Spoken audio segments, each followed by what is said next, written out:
Para sa mga taong nasasaktan, kaya mo pa ba? Kaya mo pa bang sumaya kahit ang sakit-sakit na? Kaya mo pa bang isuot ang maskara ng ngiti sa tuwing haharap ka sa kanya? O kinakaya mo lang kasi mahal mo? Kasi gusto mo siya? At hanggang nandyan siya sa tabi mo, magtsatsaga ka sa makikita mo kahit sobrang sakit na. Siguro tama na. Uso naman na mahinga. Hindi palaging kailangan na on duty ka. Hindi naman kailangan palaging may kalandian ka. Hindi din palaging kailangan na may hinahabol ka. Lumilipas ang panahon, ang mundo'y tila hindi na sumasang-ayon. Dati mahal ka niya. Dati ikaw lang ang gusto niya. Dati ikaw lang ang hinaharot niya. Pero di mo namalayan na madali rin pala siyang magsawa. Yung ininvest mong pagmamahal sa kanya, ayon lumalago pa. Pero yung ininvest niyang pagmamahal sa'yo, luging-lugi na. Wala na yung dating harutan na inaabot hanggang madaling araw.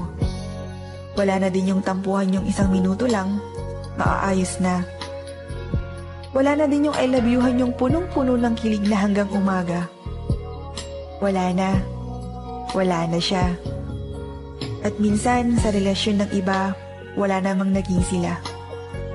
Landian lang kumbaga. Isa pa to eh.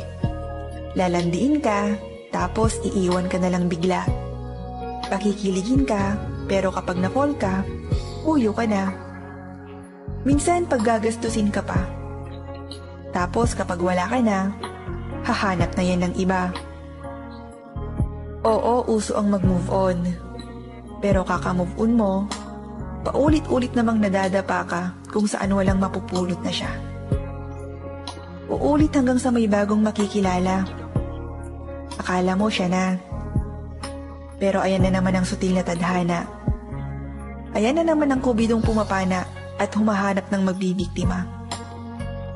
Biktima ng landian lang, bawal seryosohan. Sabik magpakilig, pero takot sa commitment. Trial and error. Itatry ka, tapos kapag hindi gumana, iiwan ka. Lalandiin ka, tapos kapag nagsawa, maglalaho na lang bigla. Ipaparamdam sa'yo na ikaw lang, pero sandamakmak naman pala kayo. Magpapakatadhana pero hindi ka naman papanindigan. Yung mahal ka ngayon, tapos bukas, huyo ka na. Minsan akala mo sobrang halaga mo, pero option ka lang. Tapos madalas wala ka pa sa choices. Kumbaga, no choice siya, kaya sa'yo palang nakadikit. Minsan yung dating baby, bigla na lang nagiging best ang turing niya. Tapos, di ka naman marunong mag-basketball, pero yung sarili mo, ginawa mong rebound. Kasi, mahal mo. Ikaw, minahal ka ba? Mahal ka ba? Siguro mahal, pero hindi mahal na mahal. Mahal, pero kailanman hindi ka naging priority. Mahal, pero hanggang tawagan lang. Alam ko masakit, dahil wala namang napapana na tumatawa. Kung alam mong hindi naman siya, bitaw na kahit masakit.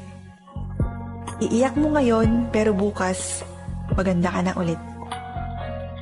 Isumpa mo man kasi sobrang sakit, tatawa ka naman ulit. Kung di ka pinahal at nawawalan ka na ng pag-asang mahahanap si Dawan, huwag kang mag-alala dahil mahal tayo ng Diyos. Kung alam mong sa umpisa pa lang landian lang yan, huwag mong tambayan para di ka masyadong masaktan.